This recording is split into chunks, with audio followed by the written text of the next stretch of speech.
Here with me today is Dr. William Story, longtime history professor at Millsaps College in Jackson. He's just published a powerful new biography. It's called The Colonialist, a critical biography of Cecil Rhodes. The book's already earning international praise, I understand.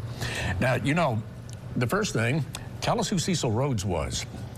Cecil Rhodes is famous in Britain and in South Africa, a little bit less famous in the United States, but many people do know him as the founder of the Rhodes Scholarships at Oxford University. And we have had several Mississippians win a Rhodes Scholarship, including Willie Morris, probably one of the most famous. Cecil Rhodes went to South Africa as a teenager. And when he was 17 years old, he arrived on a ship from England. And over the course of about 17 years, he rose in the diamond industry from having just a small plot in the diamond mines in Kimberley to controlling the monopoly company, De Beers Consolidated Mining Company, which is still one of the most powerful companies in the world today, monopolizes the production and the sale of diamonds. They set the price. That's right. Yeah, that's exactly right. And it's a very famous commodity. But he also he invested in the gold mines in South Africa that were getting big in the late 1880s and made a fortune there too.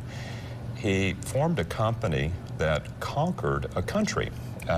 Today it's Zimbabwe, but in those days it was called Rhodesia, named after Cecil Rhodes. Oh wow, okay. Yeah, so he had his own country. And then in 1890 he became the prime minister of the main British colony in South Africa. That was the Cape Colony. The capital city was Cape Town. And so in an American context, this would be a little bit like one of our famous monopolists, someone like maybe Jeff Bezos, not only having a big company, but also being president of our country and being the king of a neighboring country that belonged to him. Oh, wow. Which could happen. You know? What attracted you, and you called him Cecil, I called him Cecil because I'm from the Delta. What attracted you to Cecil Rhodes? Well, my grandparents were from England and Ireland. My grandmother's family was from Oxford, England. I actually have a great uncle whose name is Cecil, and he's named after Cecil Rhodes. And so I got interested in the history of the British Empire when I was a college student.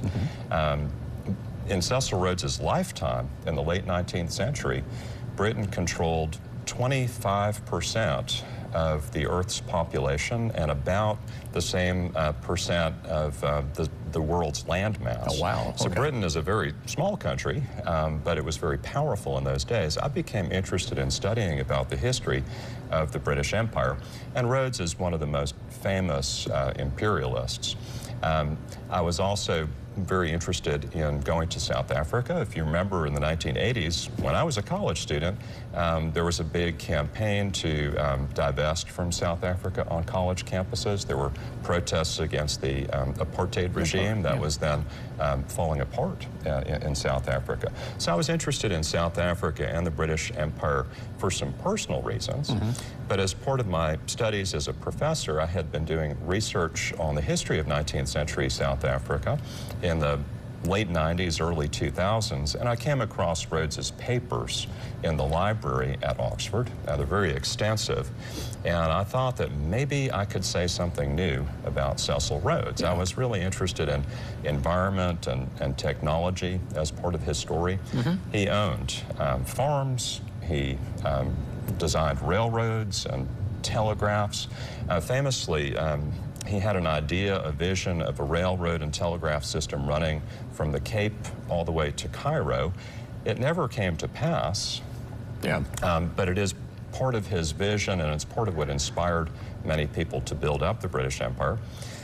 Then it's important to note that he's very controversial today, too. I was going to ask, he had this imperialist idea. So was he a hero or a villain, or does it depend on who you ask? Most people today in England and South Africa would consider him to be a villain. He was instrumental in building up segregation in South Africa.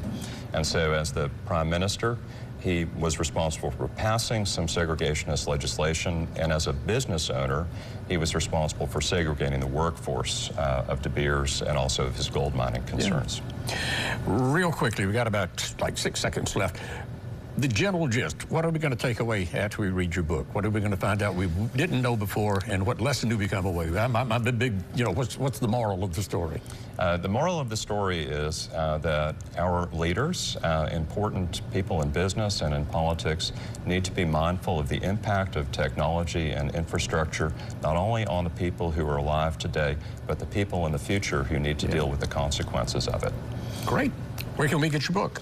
Well, the book is on sale at Lemuria Bookstore in Jackson, and on Thursday evening at 5 o'clock, we're going to have a signing there.